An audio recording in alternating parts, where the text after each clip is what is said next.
Assalamualaikum warahmatullahi wabarakatuh. Baiklah, saya akan membacakan materi mengenai pendekatan etik dan emik dalam konseling. Sebelumnya, perkenalkan, nama saya Dera Fika Sari, MPM 2202060008. Materinya yaitu yang pertama, etik dalam emik dalam konseling. Dua itu etnosentrisme dan stereotip. Materi pertama yaitu etik dan emik dalam konseling. Etik dan emik adalah dua macam sudut pandang dalam etnografi yang cukup mengandung perdebatan.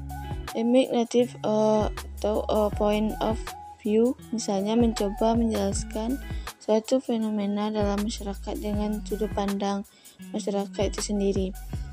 Sebaliknya, etik merupakan penggunaan sudut pandang orang luar yang jarak dalam hal ini siapa yang mengamati untuk menjelaskan suatu fenomena dalam masyarakat. Secara sangat sederhana, emik mengacu pada pandangan warga masyarakat yang digaji, sedangkan etik mengacu pada pandangan si pengamat. Pendekatan emik dalam hal ini memang menawarkan suatu yang lebih objektif. Menurut Marvin, Harris membedakan pernyataan emik dan etik atas dasar epistemologi, yaitu kerja emik mencapai tingkat tertinggi tatkala mengangkat informasi natif pada status penilaian tertinggi bagi kecukupan deskripsi dan analisis pengamat. Kerja etik mencapai tingkat tertinggi tatkala mengangkat pengamat kepada status penilaian tertinggi dari kategori-kategori yang konsep-konsep yang menggunakan dalam deskripsi dalam analisis. Materi yang kedua itu mengenai etnosentrisme dan stereotip. Etnosentrisme didefinisikan sebagai kepercayaan pada superioritas inheren kelompok atau kebudayaan sendiri. Etnosentrisme mungkin disertai rasa jijik pada orang lain yang tidak berkelompok. Etnosentrisme cenderung memandang rendah orang-orang lain yang tidak sekelompok dan dianggap asing.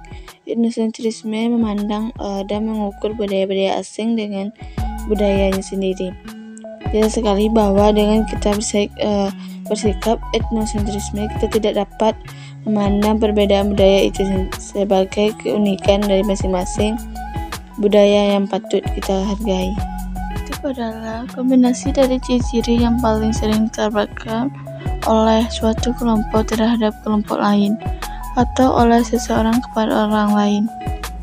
Secara lebih tegas, Matsumoto 1996 mendefinisikan stereotip sebagai generasi kesan yang tidak memiliki mengenai seseorang, terutama karakter psikologis atau sifat kepribadian. Beberapa contoh stereotip terkenal berkenaan dengan asal etnik adalah stereotip yang melakukan pada etnis Jawa seperti lamban dan penurut. Stereotip etnis Batak adalah keras kepala dan maunya menang sendiri. Stereotip orang Minang adalah pintar berdagang. Materi selanjutnya yaitu pengaruh etik, emik, dan etnosentrisme dalam proses konseling. Etik dan emik sangat perlu dipahami terutama konselor, di mana etik dan emik sangat berpengaruh dalam proses konseling.